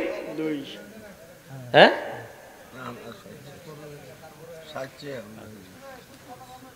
আপনার এখানে যারা বসছে ওরা দিবে তো। আমার মনে হয় আমার চেয়ে বেশি তারা আপনাদের কারোরই নাই। আপনি আজকে মাহফিল করে ঘরে ঘুমাবেন, আর আমি প্রত্যেক দিন ডিউটি করতে হবে। কিন্তু আমার মধ্যে কোনো তাড়াহুড়া নাই, আমার মধ্যে কোনো টেনশন নাই। আপনারা কোন তাড়াহুড়া করতেছেন এটা বুঝতেছেন? বেয়াদবি তো কথাগুলো কোরআন এবং হাদিসের। আমার মন কথা একটা কথা বলছি আমি এখানে, যে আমি এটা করেছি, আমি ওটা করেছি, আমার এই ক্রেডিট আছে, আমার এই গুণ আছে, এটা একবার বলছি। আপনার দুইটা লাগবে। কয়টা লাগবে? মানুষগুলোকে আগে মজা বুঝাইতে হবে, এটার স্বাদ কত, মজা কত। তখন ডোল থেকে বস্তা ভরা ধান এনে মসজিদে দিয়ে দিবে। আমি যখন মসজিদ করছি আমি চিনিও না জানিও না, আমি আমার জায়গায় আমার গ্রামে চলে গেছি রে ভাই। মানুষ তো চলে যেয়ে ফোন দিছি, আমি হঠাৎ করে ফোন রিসিভ করছি, বুঝছেন? ফোন রিসিভ করার পরে বলতেছে, হুজুর আপনি একটা মসজিদ করতেছেন, আমি জানতে পেরেছি আপনার মসজিদে কিছু টাকা দিব। আপনি কোথায়? আমি তো অমুক জায়গায়। কিছু টাকা দিব কার কাছে? আমি আপনি এত দূরে চলে গেছেন, তা আমার একটা কাকা আছে, আমি কই কাকার কাছে দিয়ে আসেন। ওই যে মজা বুঝছে। আমি কে, আমার বাড়ি কই, ঘর কই, সেটা ওনার দেখার বিষয়। ওনার দেখার বিষয় হলো মসজিদ হচ্ছে, মসজিদে আমার 2 টাকা লাগাইতে হবে। ওনার মিশন হচ্ছে ওইটা। কি আমার বাড়ি কই, ঘর কই, আপনার মসজিদে আমার হক আছে, আমার মসজিদে আপনার হক আছে। পৃথিবীর প্রত্যেকটা মসজিদ প্রত্যেকটা মুসলমানের জন্য ওপেনিং। যদি কোন মুসল্লি বলে যে আমার মসজিদে অমুক গ্রামের মানুষ নামাজ পড়তে পারবে না, এই মসজিদে নামাজ হবে না, তাইলে আপনারটা তো আমার হক, আমারটা তো আপনার হক। বুঝতে পারছেন? শুধু বুঝেন আমরা শক্ত হওয়ার কারণে আমাদের উপরে কত গজব। আর ওই পাহাড়ে যে পথ চলতেছে ওই ব্যক্তি দৃশ্য দেখেছে কত মজার জিনিস। এগুলো আজকের জন্য বলছি না, চিরজীবনের জন্য শিক্ষা হিসাবে রাখবেন। বন্ধু, পথচারী পাহাড়ের চূড়া দিয়ে হাঁটছে। হাঁটতে হাঁটতে হাঁটতে হাঁটতে হঠাৎ তিনি গায়েব থেকে আওয়াজ আসলো, অমকের জমিনে পানি দাও। পথচারী হঠাৎ করে দাঁড়িয়ে গেলেন। দাঁড়িয়ে যাওয়ার পরে এবার তিনি দেখতে পাইলেন বন্ধু এক আশ্চর্য ধরনের বৃষ্টি। বৃষ্টিটা নির্দিষ্ট একটা সীমার মধ্যে পড়তেছে, ওখান থেকে বৃষ্টির পানিটা নির্দিষ্ট একটা জায়গা দিয়ে নিচে নালার দিকে চলে যাচ্ছে। নালার দিকে যখন বন্ধু পানিটা চলে যাচ্ছে, যিনি ওই পথচারী তিনি আশ্চর্য হয়ে গেলেন। কি আশ্চর্য ধরনের প্রেমের খবর! হঠাৎ করে শুনতে পেলাম গায়েব থেকে একটা আওয়াজ আসলো, অমুকের জমিনে পানি দাও। আর তৎক্ষণাৎ কালো মেঘ জমলো, বৃষ্টি শুরু হলো। আমাদের বাংলাদেশে যখন বৃষ্টি আসে পানিটা বিভিন্ন দিকে ছড়িয়ে ছিটিয়ে যায়, কিন্তু ওই বৃষ্টির পানিটা বন্ধু সুন্দর করে একটা নালা দিয়ে নিচের দিকে চলে গেল। ওই পথচারীর কাছে প্রেমটা একটু রহস্যময় মনে হলো। উনি কি করলেন? উনি বন্ধু অন্যদিকে কোনো দিকে না গিয়ে ওই পানির নালার সাথে সাথে তিনি নিচের দিকে চলতে শুরু করলেন। চলতে চলতে চলতে চলতে নিচের দিকে যাইয়া দেখলেন ওই পানিটা একটা গর্তের মধ্যে বন্ধু জমা হচ্ছে। আর একজন ব্যক্তি তিনি কি করছে, বেলচা দিয়া পানিটা উঠাইয়া উঠাইয়া ওনার ওই জমিনের মধ্যে দিচ্ছে। এবার বন্ধু ওই পথচারী ডাক দিয়ে জিজ্ঞেস করলো, বন্ধু আমার একটা জিনিস জানার আছে। কয় বলো, কি জানবে? কয় আমার জানতে বড় মনে চায় তোমার নামটা কি। হাদিস শরীফের মধ্যে আমি নামটা পাই না বন্ধু, এই জন্য নামটা বলতে পারিনি। ওই পথচারী যখন প্রশ্ন করলো, উনি বললেন আমার নাম অমুক। আপনার জীবনে কি এমন আমল করেছেন? আপনার জীবনে কি এমন তাকওয়া আছে? আপনার জীবনে কি এমন স্বাদ পেয়েছেন আমল করে? ওই স্বাদের কারণে আজকে আমি এটা দৃশ্যটা দেখতে পেলাম। এবার ওই ব্যক্তি যিনি পানি জমিনে উঠায়, জমিনের মধ্যে উঠাইয়া দিচ্ছে, এবার তিনি ডাক দিয়ে বললেন, আপনি যে জমিনের মধ্যে আমাকে পানি পানি উঠিয়ে দিতে দেখতে পাচ্ছেন, এই জমিনটার মধ্যে যখন ফসল হয়, আমার এই জমিনের মধ্যে যখন ফসল হয় রে, আমি 3 ভাগে ভাগ করি ফসলটাকে। একটা ভাগ আমি, প্রথম ভাগ আমি আল্লাহর সন্তুষ্টির জন্য খরচ করে দেই, আর দ্বিতীয় ভাগটা আমি আমার ফ্যামিলি পরিবারের জন্য জমা করে রাখি, আর তৃতীয় ভাগটা আমি আবার পুনরায় আগামী বছর বীজ বপনের জন্য রেখে দেই। এই কারণে আমার মাঠে যখন ফসলটা নষ্ট হয়ে যাচ্ছে, আমার আল্লাহ আকাশের কালো মেঘ একটা ডাক দিয়ে দিল, বৃষ্টি মেঘ তুমি পৃথিবীতে বৃষ্টি হয়ে যাও। আমার পাগল বান্দার ফসলটা নষ্ট হয়ে যায়, কারণ তার এই ফসল থেকে একটা ভাগ আমি আল্লাহর জন্য কুরবানি করে দেয়। আর আপনি আমি আর আপনার আমার জীবনের ফসল বন্ধু হওয়ার পরেও বলি ভাই ভালো হয় নাই। সারা গ্রামের মানুষ দেখছে অমুকের ক্ষেতে এত বেশি আলু হয়েছে, ওরে প্রশ্ন করার পরে বলে বাইরে তোমরা দেখছো আসলে ভালো হয় নাই। তা আপনি বলেন এই ক্ষেতের আলু পচবে না তো কার ক্ষেতের আলু পচবে? ধান মাঠে সোনালি ধান নাচতেছে বন্ধু। আপনার কথা ছিল ওই যে বন্ধু বৃষ্টির পানিতে যদি ফসল আপনি তৈরি করেন, ওই ফসলের ওসর আদায় করা। কথা বলে না কেন? বৃষ্টির পানি দিয়ে যদি আপনি বন্ধু ফসল উৎপাদন করেন, ওই ফসল থেকে দান করার ওসর আদায় করার একটা সিস্টেম। আর সেচের পানি দ্বারা যদি আপনি ফসল তৈরি করেন, তাহলে ওটা থেকে আল্লাহর পথে কুরবানি করার সিস্টেম আর একটা। আপনি যদি বৃষ্টির পানি দিয়ে করেন কোনো খরচ নেই, তখন আপনি 10 ভাগের 1 ভাগ আল্লাহর জন্য কুরবানি করে দেন। আর আপনি যখন সেচের পানি দিয়ে করেন, কৃত্রিম ভাবে পানি উঠায় যখন ফসল তৈরি করেন, তখন আপনি 20 ভাগের 1 ভাগ দিয়ে দেন। আপনি খেয়াল করেন ইসলাম কত মজার, ইসলাম কত শান্তির, ইসলাম কত স্বাদের। আবার আল্লাহ জানে আবার বান্দা পানিটা পর্যন্ত কিনা আমি তাকে দুনিয়া তো বাঁচায় দিলাম, আবার ওপারে আসার পরেও যেন সে অ্যারেস্ট হইতে না হয়, আমি ওই ব্যবস্থাও করে দিলাম। তুমি যেহেতু কষ্ট করে পানি কিনে ফসলটা তুমি কি করলা? ফসলটা ফলাইলা। এই জন্য আল্লাহ রাব্বুল আলামিন আল্লাহর হাবিব জানিয়ে দিয়েছে 20 ভাগের 1 ভাগ দাও। যেমন একটা এক্সাম্পল, 20 মণ ধান থেকে 1 মণ ধান আল্লাহর জন্য দিয়ে দেন, আপনার এই মাঠের ফসল কেউ কোনোদিন নষ্ট করতে পারবে না। ঠিক কিনা বলেন? আর যদি বৃষ্টির পানি দিয়ে যদি ফসল হয়, আপনার এখানে কিন্তু কি নাই, কোনো খরচ নাই। এই জন্য আপনি 10 ভাগের 1 ভাগ দিয়ে দেন। জোরে জোরে কন্যা সুবহানাল্লাহ। বন্ধু আজকের মানুষগুলো দিতে চায় না। আমার গ্রামে যখন আমি মসজিদ করেছি, এক একটা মানুষের এক একটা বন্ধু বিল্ডিং, কত সুন্দর সুন্দর, কত উঁচা উঁচা কথা বলে, অত বড় বড় কথা বলে, কিন্তু মসজিদে 1 টাকাও দেয় নাই। কারণ আমার আল্লাহ তাকে ওই মসজিদের জন্য আল্লাহ তাকে কবুল করে না। অনেক মানুষ আছে, আবার অনেকেই বন্ধু 2-4 টাকা করে দিয়েছে। আমি আপনাদেরকে বলি, আব্দুল্লাহ ইবনে মাসউদ রাদিয়াল্লাহু তাআলা আনহু থেকে হাদিস বর্ণিত, আপনার আমার প্রাণের নবী সাহাবায়ে কেরামকে প্রশ্ন করলেন, তোমাদের মধ্যে এমন কি কেউ আছো রে নিজের সম্পদের চাইতে বেশি অন্যের সম্পদ পছন্দ করো? ইয়া রাসূলুল্লাহ, ইয়া হাবিবাল্লাহ, নবী গো, আমাদের মধ্যে এমন কেউ নাই গো যে নিজের সম্পদের চাইতে ওয়ারিসের সম্পদ বেশি পছন্দ করে। এবার আমার নবীজি একটা ডাক দিয়ে বললেন, তোমরা ইন্তেকাল করার আগে আল্লাহর সন্তুষ্টির জন্য যা দান করে যাও, ওই সবগুলো হলো তোমার সম্পদ। আর যা তুমি পৃথিবীতে মৃত্যুবরণ করার পরেও রেখে যাও, এই সবগুলো হলো তোমার ওয়ারিসের সম্পদ। বুঝতে পারছেন নি কিছু? কি বুঝতে পারছেন? আপনার জীবনে যা দান করে গেলেন এগুলাই মূলত আপনার সম্পদ। কারণ হলো একটা মানুষ যখন ইন্তেকাল করে, একটা মানুষ যখন মারা যায়, ও বন্ধু, তখন তার আর কোনো জাহিরি ক্ষমতা থাকে না। আধ্যাত্মিক ক্ষমতা দিয়ে আপনি পৃথিবী থেকে কোনো কিছু নিতে পারবেন না। জাহিরি ক্ষমতা জাহিরি ভাবে কাজে লাগানো যায়, বাতিনি ক্ষমতা বাতিনি ভাবে কাজে লাগানো যায়। আপনি যখন চলে যাবেন, সোনা গয়না বাড়ি গাড়ি টাকা পয়সা সব কিছু বন্ধু আপনি রেখে গেলেন। এগুলো যদিও আপনার জমানো সম্পদ, যদিও বন্ধু এগুলো আপনার উপার্জিত সম্পদ, আল্লাহর হাবিব বলেছে, এগুলোতে তোমার আর কোনো মালিকানা নাই। তোমার ছেলেটা দিয়ে মদ খেতে পারে, জুয়া খেলতে পারে। ও বন্ধু, আমি আপনাকে বলি, সন্তানকে বড়লোক বানায় যাওয়ার চিন্তা করিয়েন না, সন্তানকে সুশিক্ষায় শিক্ষিত করে যাওয়ার চেষ্টা করবেন। কারণ সুশিক্ষার চাইতে, ন্যায় পরায়ণতার চাইতে, আদবের চাইতে উত্তম সম্পদ কোনো পিতা মাতা তার সন্তানকে দিতে পারে না।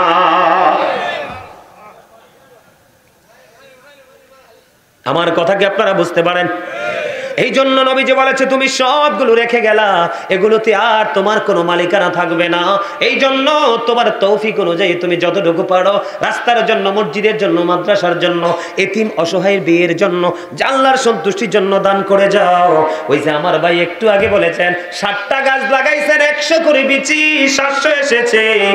এটা না, এটাও তো আছে আল্লাহর কোরআন হাদিস শরীফের মধ্যে এসেছে। আল্লাহ রাসূল বলেছে, ছোট্ট একটা বাচ্চা যখন তুমি গাভীর, গরুর কিনবা, ছাগলের কিনবা, ভেড়ার কিনবা, মুরগ বা মুরগি, যেটাই তুমি কিনো, ছোট্ট বাচ্চা বড় হবে, প্রাপ্তবয়স্ক হবে, তারা আবার বাচ্চা দিবে, বাচ্চা বড় হয়ে আবার বাচ্চা দিবে। এমনি করে করে একটা গরু থেকে পুরো ঘর যেমনি ফিলাপ হয়ে যায়। তোমার জীবনের একটু দান তুমি কাল কিয়ামতের দিন ওই গৃহপালিত পশুর ঘরটা যেমনি ভরে গেল, তুমি তোমার আমল নামায় ওই দানের সওয়াবটার পাহাড় পরিমাণ পাবে।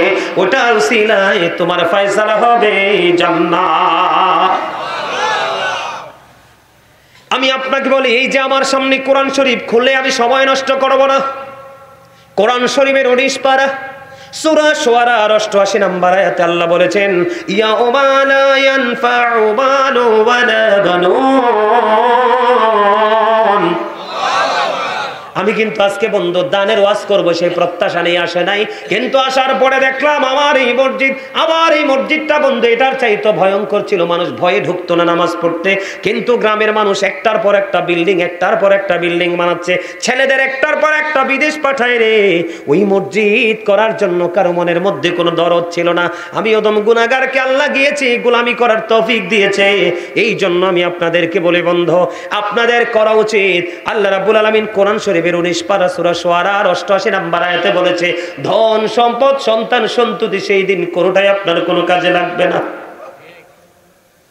আজকে মানুষ মসজিদে দিতে চায় না, ছেলের জন্য রাখতে চায়, মেয়ের জন্য রাখতে চায়। আল্লাহ রাব্বুল আলামিন বলতেছে, এগুলো তোমার কাল হাসরের দিন কোনো কাজে আসবে না। আল্লাহ ইসলাম কত সুন্দর, মজা বুঝে নেন আগে। মজা না বুঝলে, স্বাদ না বুঝলে বন্ধু আর চলবে না। হযরতে আমার নবীজি একজন সাহাবী অসুস্থ, সাহাবীটাকে দেখতে গেলেন আপনার আমার প্রাণের নবী। দেখতে যখন গেল গো, দেখতে যাওয়ার পর ওই সাহাবী একটা ডাক দিয়ে বললেন, ইয়া রাসূলুল্লাহ, আমি বলি আপনাদের কি ইসলাম কত মজার জিনিস, কত স্বাদের জিনিস দেখেন। এবার সাহাবী ডেকে ডেকে বললেন, ইয়া রাসূলুল্লাহ, ইয়া হাবিবাল্লাহ, নবী গো, ও প্রাণের নবী, আমার যে সম্পদ আছে আমি সবগুলো আল্লাহর পথে কুরবানি করে দিব। আমার নবীজি বললেন না। ওমা সুবহানাল্লাহ কোনা, কি মজা দেখেন না। আমার নবীজি বললেন না, ইয়া রাসূলুল্লাহ, ইয়া হাবিবাল্লাহ, নবী গো, ও প্রাণের নবী গো, আমি যদি পুরোটা নাই দেই গো নবী, আমি অর্ধেকটা বিলিয়ে দিব। আমার নবীজি এবারও বললেন না।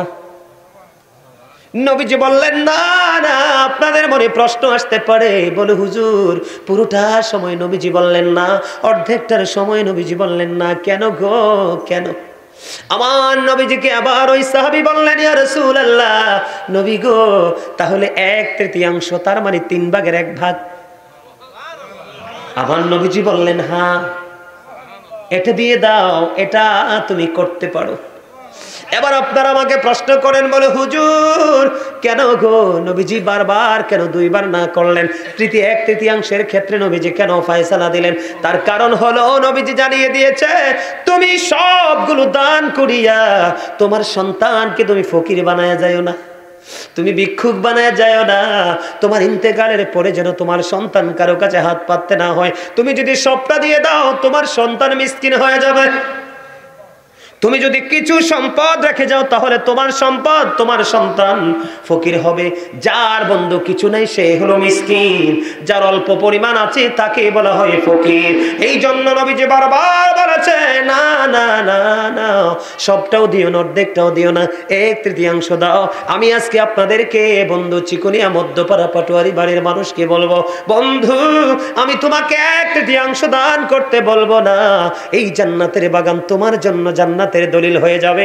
কাল হাসুরের দিন মানুষগুলো পাগল পারা হয়ে যাবে। তোমার জন্য আল্লাহ রাব্বুল আলামিন কথা দিয়েছে, তোমার জন্য বরাদ্দ থাকবে। আল্লাহর আরশের ছায়ার নিচে 7 শ্রেণীর মানুষকে জায়গা দিবে। এর মধ্যে একজন হলো যার কলিজা, যার হৃদয় মসজিদের সাথে প্রেমের বন্ধন লাগাইছে। একটা নিয়ামত তোমার জন্য। আর একদিক ওই জান্নাতের বাগান। আল্লাহকে বলবো, আল্লাহ তোমার এই পাগলগুলোকে আমার মধ্যে ঢুকিয়ে দাও, আমি তাদেরকে ছাড়া আমি জান্নাতে যাব না।